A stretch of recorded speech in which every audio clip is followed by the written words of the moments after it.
Hi friends, good morning. ইতি and Oasis life লাইনে তোমাদের সবাইকে জানাচ্ছি অনেক অনেক ওয়েলকাম। কদিন ধরে বেশ ভালোই ঠান্ডা পড়ে গেছে না, 3-4 দিন হলো বেশ ঠান্ডা ঠান্ডা লাগছে।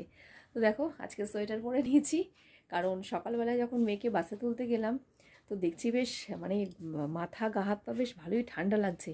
তো সোয়েটার পরেই গেছিলাম, মাথায় আর কিছু দেওয়া হয়নি। তো যাই হোক, তো চলে এসেছি বাড়িতে। হাজব্যান্ড গেছে জিমে, আর এখন আমি রান্না বসিয়ে দিচ্ছি। আর মেয়েকে ডিম দিয়ে ম্যাগি করে দিয়েছি। আর এখন ভাবছি যে বেশি কিছু করব না, ডাল করব, আর কাচকি মাছ আছে, কাচকি মাছটা আজকে রান্না করব, আর একটা সবজি রান্না করব।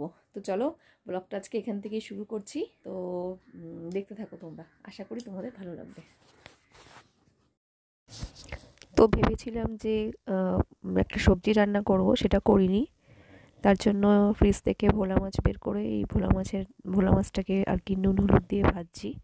আর এইটাকে রান্না করব, 2 রকম মাছ করব, আর ডাল আর ভাজা করব। তো দেখো মাছটাকে ফার্স্টে আমি ভেজে নিচ্ছি, এখানটায় ভালো করে কড়া করে ভেজে নিয়ে তারপরে এটাকে কারি বানাবো, ভোলা মাছের ঝাল আর কি, টমেটো দিয়ে পেঁয়াজ দিয়ে ঝাল করব। তো দেখো এখানটায় আমার ভোলা মাছগুলো ভাজা হয়ে গেছে, আর তারপরে আমি এটাকে ঝাল করে নিয়েছি। তো নামানোর আগে একটু ধনেপাতাও দিয়ে দিলাম।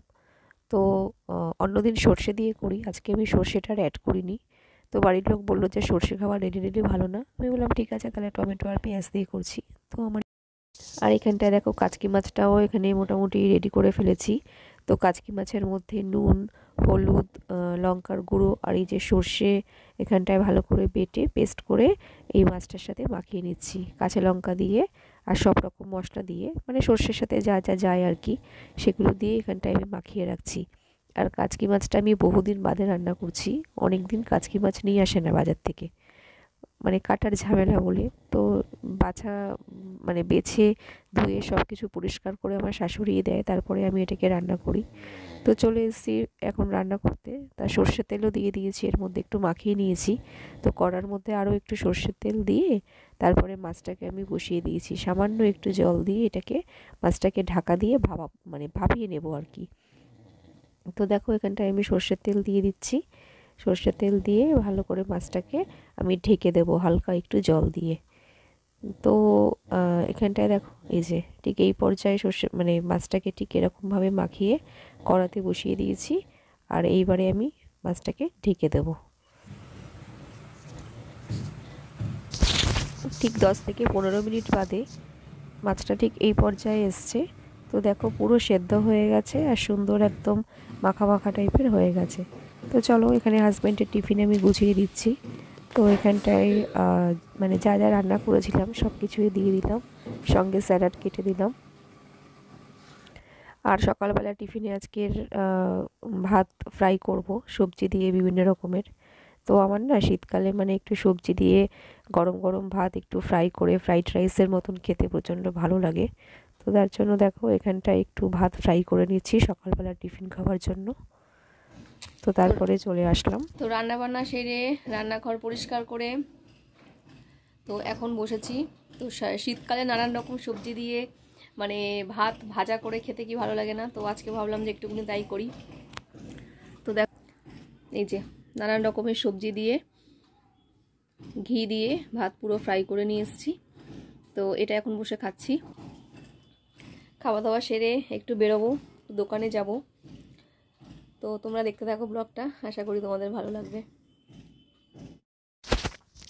তো দেখো আজকে আমি বাজারে গেছিলাম একটু, ফুলের গাছ দেখতে গেছিলাম। তো ফুলের গাছ দেখতে গিয়ে আমি ঠাকুরের জন্য কিছু ফুলও কিনে নিয়ে এসেছি। তো দেখো এই সানফ্লাওয়ার ফুলটা পেয়েছি, লক্ষ্মী মায়ের ঘটে দিয়েছি, আমার প্রচণ্ড পছন্দের একটা ফুল। আর আমার সিংহাসনে না বেশি ঠাকুর নেই, আমি যেই ঠাকুরগুলোকে বেশি ভক্তি করি ভালোবাসি সেই ঠাকুরই রেখেছি। আর এখানটায় দেখো তুলসী পাতা বেল পাতা ফুল দিয়ে সুন্দর করে ঠাকুর পুজো করে জাস্ট উঠলাম আর কি। তো ফ্রেন্ডস মেয়েকে নিয়ে চলে এসেছি, আর দেখো রাস্তার মধ্যে দেখি ফুলের গাছটা বিক্রি হচ্ছিল, গোলাপ ফুলের গাছটা। তো দেখো তো কালার, এই যে এই হচ্ছে গোলাপ ফুলের কালারটা।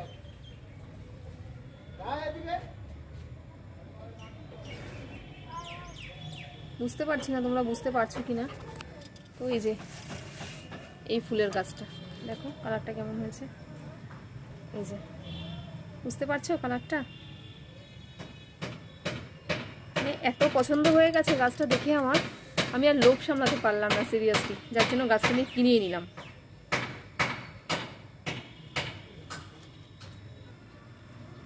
এই যে এই গোলাপ গাছটা। সোনা কি করছিস বল? পটি করেছে? কে পটি করেছে? পুতুলে পটি করেছে?